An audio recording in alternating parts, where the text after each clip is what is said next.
धामी सरकार का अवैध मदरसों के खिलाफ ताबड़तोड़ एक्शन की कार्रवाई शुरू हो चुकी है। दरअसल आपको बता दें कि अवैध रूप से जो मदरसे चल रहे हैं या फिर मस्जिदों का निर्माण हो रहा है, अब इसको चिन्हित करके धामी सरकार के निर्देश के तहत इस पर ताला जड़ा जा रहा है। बता दें कि जिले में अवैध रूप से चल रहे मदरसों के खिलाफ धामी सरकार की ताबड़तोड़ कार्रवाई की प्रक्रिया शुरू हो गई है। देहरादून जिले में आज 5 अवैध मदरसे को सील किया गया है। इसके अलावा एक निर्माणाधीन मस्जिद में भी ताला लगा दिया गया है। उत्तराखंड में अब तक ऐसे 11 मदरसे हैं जो कि अवैध रूप से चलाए जा रहे थे, जिस पर धामी सरकार का ये एक्शन देखने को मिला है और उनको सील कर दिया गया है। इसके अलावा कई सारे ऐसे मदरसे हैं जो कि अवैध रूप से चल रहे हैं, उन्हें नोटिस भी दिया गया है। बता दें कि उत्तराखंड में पुलिस सत्यापन कार्रवाई के दौरान 500 से अधिक अवैध मदरसे प्रकाश में आए हैं। बीते कल 5 अवैध मदरसे और एक अवैध रूप से बनाई जा रही मस्जिद को प्रशासन ने सील किया है। इसी के साथ ही आज प्रशासन ने विकास नगर क्षेत्र में 6 मदरसों को सील कर दिया है, जो बिना सरकारी अनुमति के चलाए जा रहे थे।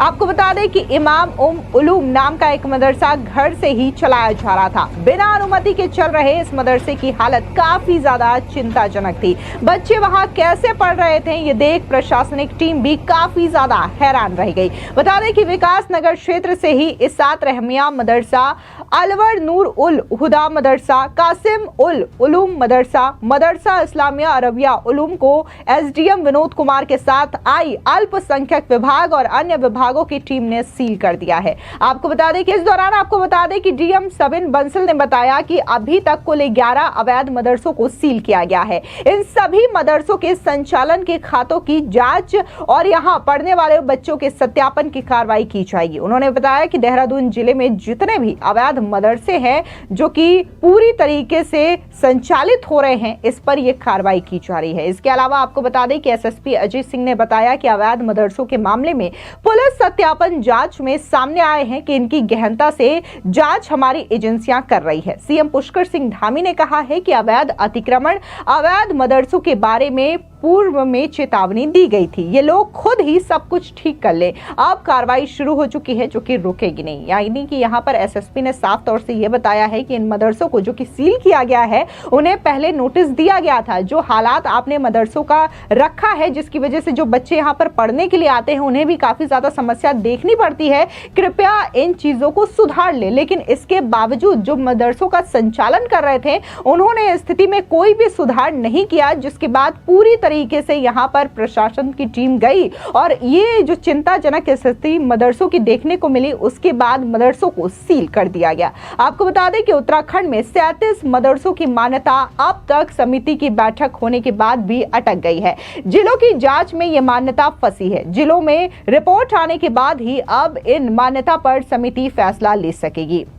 दरअसल विगत 27 फरवरी को मदरसा बोर्ड अध्यक्ष मुफ्ती शमून कासमी की अध्यक्षता में मान्यता समिति की बैठक में 88 आवेदनों में से 51 को मान्यता प्रदान की गई।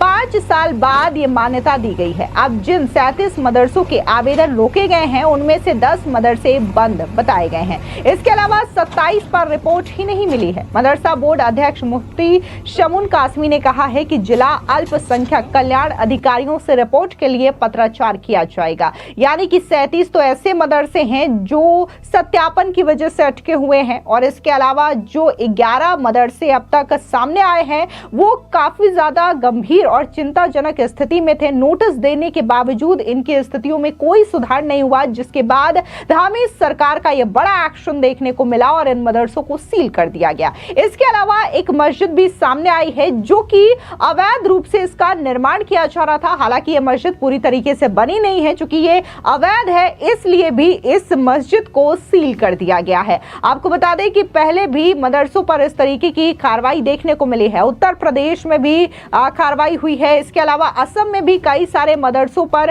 ताला जड़ा गया, क्योंकि वहां पर अवैध रूप से इन मदरसों का संचालन किया जा रहा था। इसके अलावा यहां पर खबर यह भी सामने आ रही है कि कैसे वहां पर यह बताया जा रहा था कि बच्चों को ट्यूशन पढ़ाया जा रहा है, लेकिन ट्यूशन की आड़ पे यहां पर पूरी तरीके से एक मदरसा नकलिका का निर्माण करके बच्चों को पढ़ाया जा रहा है, जो कि सरकार के संज्ञान में भी नहीं है। ऐसी जब चीजें सामने आ रही है तब सरकार का यह बड़ा एक्शन देखने को मिल रहा है, और जिसके तहत ये जो अवैध रूप से मदरसे सामने आ रहे हैं जिनका कोई वेरिफिकेशन भी नहीं हुआ है, उन पर ताला लगाया जा रहा है। इस बीच आपको बता दें कि राज्य के मुख्यमंत्री पुष्कर सिंह धामी जो हैं वो उत्तराखंड में आयोजित उज्जैनी महोत्सव में पहुंचे। उन्होंने इस दौरान सरकार की जो काम है उनको गिनवाया, साथ ही डबल इंजन सरकार की क्या क्या फायदे हैं और क्या क्या काम उत्तराखंड में हुए हैं, इसके बारे में भी उन्होंने विस्तार से जानकारी दी। सुनिए क्या कुछ मुख्यमंत्री पुष्कर सिंह धामी ने कहा। बहुत से ज्यादा नकल माफियाओं को जेल की सलाखों के पीछे भेजने का काम किया है।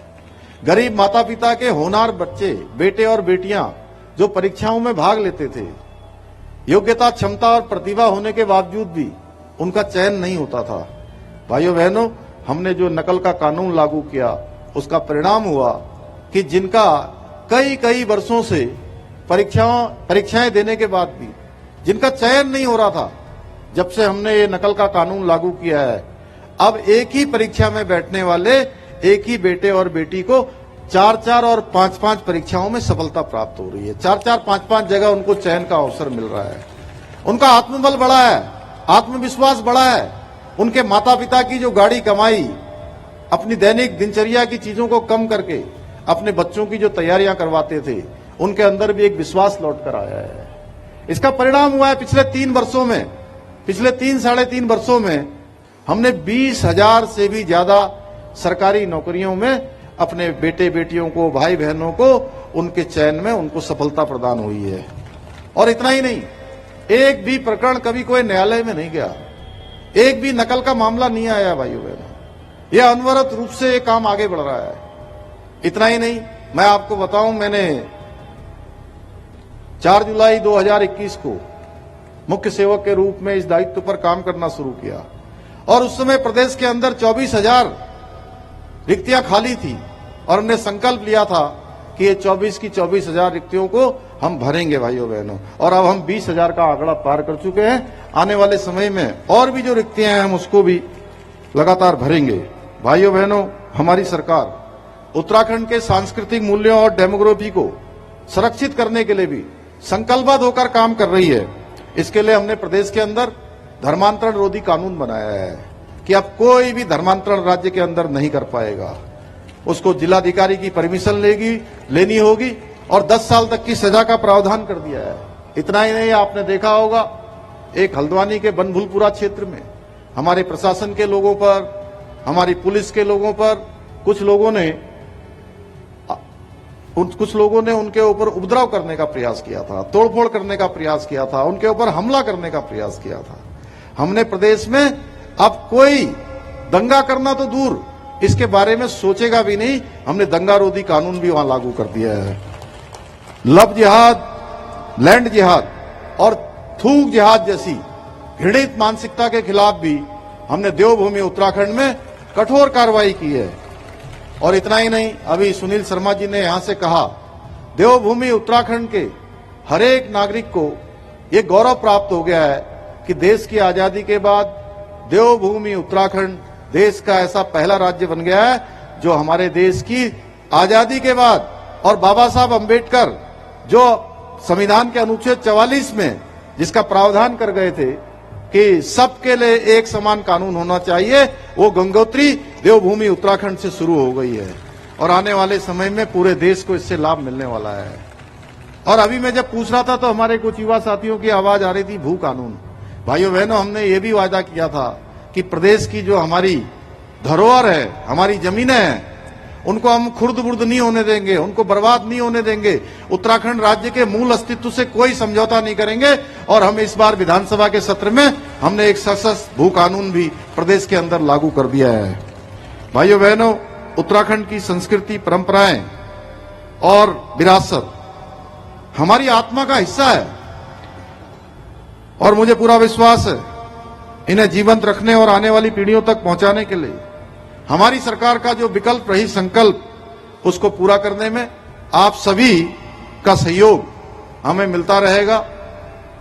इसके साथ ही आज मैं मंच से यह भी आह्वान करना चाहूंगा कि आप सभी अपने पुश्तैनी गांवों, अपने पहाड़ों के विकास में भी भागीदार बने, अपना योगदान दें, थोड़ा ही सही पर अपनी जन्मभूमि में, अपने पूर्वजों की भूमि में, अपनी पैतृक भूमि में निवेश कर वहां स्वरोजगार को, लघु उद्योगों को बढ़ावा देकर राज्य की समृद्धि में अपना योगदान दें। हमने सरकार की ओर से ये प्रयास पिछले वर्ष से हमने प्रारंभ कर दिया है। पिछले वर्ष हमने जहां राज्य स्थापना दिवस से 2 दिन पहले पूरे देश के अंदर रहने वाले सभी प्रवासी भाई बहनों को देहरादून में आमंत्रित किया था और पूरे दिन भर का हमने उनके साथ संवाद के कार्यक्रम रखे थे। और मुझे खुशी है कि पूरे देश भर के अंदर रहने वाले हमारे प्रवासी भाई बहन जिन्होंने अनेक अनेक विशिष्टताएं प्राप्त की हैं, अनेक अनुभव प्राप्त किए हैं, अपना मान सम्मान कमाया है, अपना बड़ा स्थान बनाया है, वो सारे के सारे देवभूमि उत्तराखंड आए थे और उन्होंने बहुत रुचि के साथ जो हमने कार्यक्रम प्रवासी भाइयों और बहनों का आयोजित किया था उसमें भाग लिया था, अपने सुझाव भी दिए थे। अनेक प्रकार की आगे आने वाली योजनाओं के बारे में हमने विचार मंथन भी किया था। इसी प्रकार हमने पूरे दुनिया भर के रहने वाले हमारे प्रवासी है जो उत्तराखंडी भाई बहन हैं, जो दुनिया के अलग अलग देशों में रहते हैं, उनको भी हमने उत्तराखंड बुलाया है। और उसमें मुझे आप सबको बताते हुए खुशी हो रही है कि अनेक लोगों ने अपने अपने पैतृक गांव में, अपने अपने स्थानों पर, अपने पूर्वजों के स्थानों पर जाकर एक एक गांव गोद लेने का भी जो है उन्होंने उसके लिए भी कदम आगे बढ़ाया है कि उन गांवों के विकास में वो योगदान देंगे। मैं इसी आह्वान के साथ कि इस भव्य उत्तरायणी मकरायणी कौतिक महोत्सव में मुझे आमंत्रित करने के लिए पूरी समिति का एक बार और आप सभी का फिर से धन्यवाद करते हुए, आप सबको बहुत शुभकामनाएं देते हुए कि आप सब लोग इसी प्रकार से अपने त्योहारों को, अपने महोत्सव को, उत्तरायणी को, मकरायणी को एक साथ मिलकर मनाएंगे। आदरणीय योगी जी ने भी, मैं लखनऊ गया था तो वहां लखनऊ के जो हमारे उत्तराखंड समाज के लोग हैं उन्होंने कार्यक्रम किया था, तो आप सबके बारे में उन्होंने कहा कि वहां भवन के लिए भी हमने जो है यहां पर स्थान उपलब्ध करा दिया है। मैं योगी जी का भी धन्यवाद करता हूं और हमारे आदरणीय प्रधानमंत्री मोदी जी का विशेष रूप से धन्यवाद करना चाहता हूं कि हमारे सभी प्रयासों को उनका हमेशा आशीर्वाद मिलता है, हमेशा समर्थन मिलता है।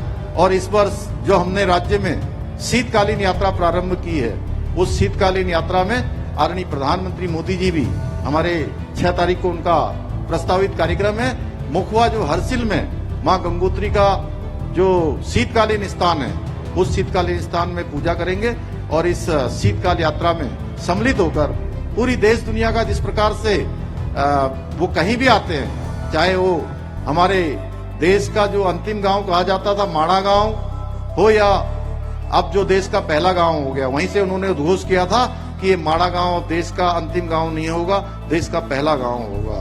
भाइयों बहनों, या बाबा केदार का जो गुफा में उनका रात्रि का प्रवास हो, या आदि कैलाश जॉली कोंग, देश के वो पहले प्रधानमंत्री है जो इतनी 17,000 फीट की ऊंचाई पर जाकर उन्होंने आदि कैलाश के दर्शन किए थे, या जागेश्वर धाम में पूजा अर्चना करनी हो, या अभी अभी संपन्न हुए राष्ट्रीय खेलों में उन्होंने उसका शुभारंभ किया।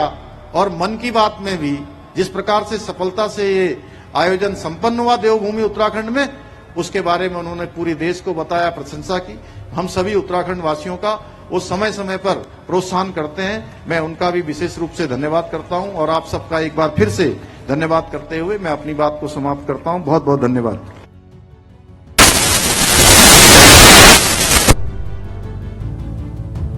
फिलहाल इस पूरी खबर पर आपकी क्या राय है, कमेंट सेक्शन में जरूर बताएं। धन्यवाद।